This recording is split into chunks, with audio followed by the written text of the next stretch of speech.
Hi, so this is Marcy Stamper, and I'm here today with Janice Dickinson in the K-Root Studios in Twisp, Washington. Appreciate Don Ashford's generosity of letting us record here. Today we're picking up on our conversation from last time about Braver Angels and some of the principles of the group and how it's had such a major change in Janice's life, and I think for other people you know as well. Some of the things I'm really curious about is, what are the skills that they teach people in these workshops that enable it to make such a profound difference? Yeah, that's a really good question. The workshops are laid out. There's some foundational workshops that Braver Angels does, and each of those workshops has a certain set of skills that they teach. For example, we have a Skills for Bridging the Divide workshop, and in that we teach listening skills and speaking skills, and it's a sort of 3-hour format. We go through particular skills. For example, one of the listening skills is how to paraphrase. So you're having a conversation with someone, and true listening, you're able to paraphrase back to that person basically what they have told you. So we teach that skill, and then we send people into breakout rooms to practice that skill. So for example, for listening skills, we teach paraphrasing. We teach people to look for areas of agreement and to actually look for life experiences to understand. So questions of curiosity would be asked of the person when you're listening. And there's some foundational things that we start with before we do any of that. And there's some really important kind of foundational tenets that we use in all the workshops before we teach any skills. And some of those things would be that there's a core of respect and curiosity and openness that we want to have for the other person in the conversation. And that also that we want to be looking to have a conversation where everyone comes out feeling okay about themselves. No one's portrayed as stupid or blind or narrow or self-serving or bigoted. And that the people in the conversation we come with an understanding that there are areas of common ground, common values. So if I'm listening, if I can find even the smallest point of agreement with the other person, that's really helpful.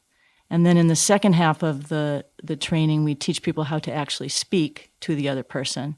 And in those speaking skills, then we give training in the skills, and then we send people into breakout rooms to practice. And we put people in breakout rooms with people from the same political leaning, and it's more done in a role-playing perspective so that conversations don't get out of hand.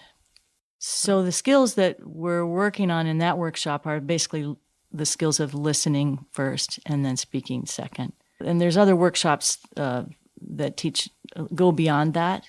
Probably my favorite one is Depolarizing Within, which teaches people to listen, listening skills, and then skills of acknowledging reflecting back what that person has told you, and then doing what we call a pivot, which is where we actually work on teaching people how to ask, not necessarily in words, but how to ask permission to give their perspective.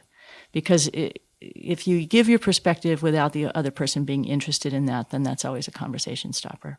Those are a couple of the different workshops. There's also a Families and Politics workshop where we teach skills on how to deal with individual types of family members and specific skills to address each type of person. For example, in a family situation, there's one role called a gladiator, which is someone who's really just going for the jugular and jumps into the conversation. A good example might be a gladiator who's a conservative who has a liberal person in their family that says, all you liberals, all you think is blah, blah, blah. And so we teach skills on how to sort of acknowledge the person and take in what they're saying without getting triggered into an argument. So who are the participants? I mean, are people vetted before they are able to be part of Braver Angels, or, do they have some way of being sure that things are going to have a positive outcome? That's an interesting one, isn't it? Because these are people can sign up for the workshops. There's no vetting. There's no process that we have for deciding who can come to the workshops. Most of the workshops are done for organizations.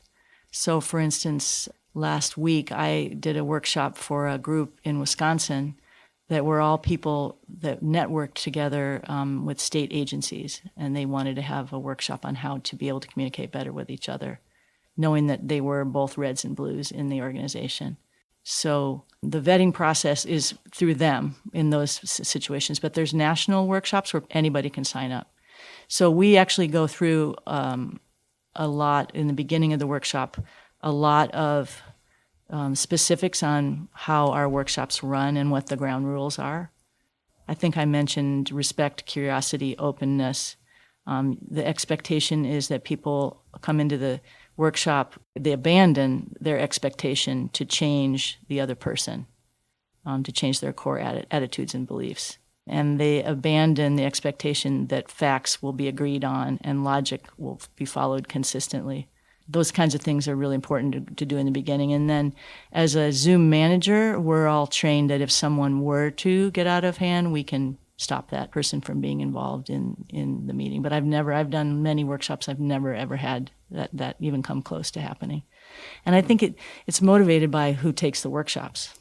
Well, that's what I was thinking. So to some degree, if people are interested enough to follow up and take a workshop, they're looking for a way to have satisfying interactions and to understand something about other people. I think there's a lot of people sign up for workshops because they're having a really hard time with someone in their life, for example, in their family or someone at work. Or they're, like I started with just a general bad feeling about what was happening in our country and wanting to just become part of the solution.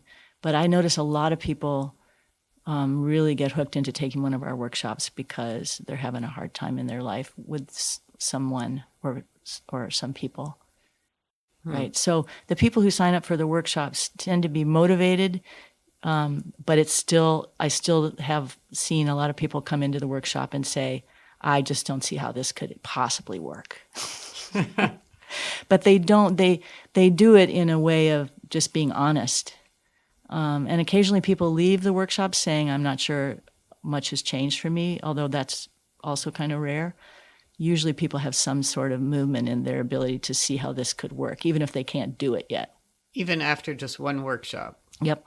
Yeah, it's pretty cool. We do a checkout at the end, and most people say it was very meaningful to them and they learned something. Thanks again for taking the time to share all this interesting information. I know I'm going to go on there and read some more things and listen to some more of the lectures. It just seems like they've got some really important insights for all of us. So thanks, Marcy, for your curiosity and great questions. I really appreciate it. Well, thank you for your time.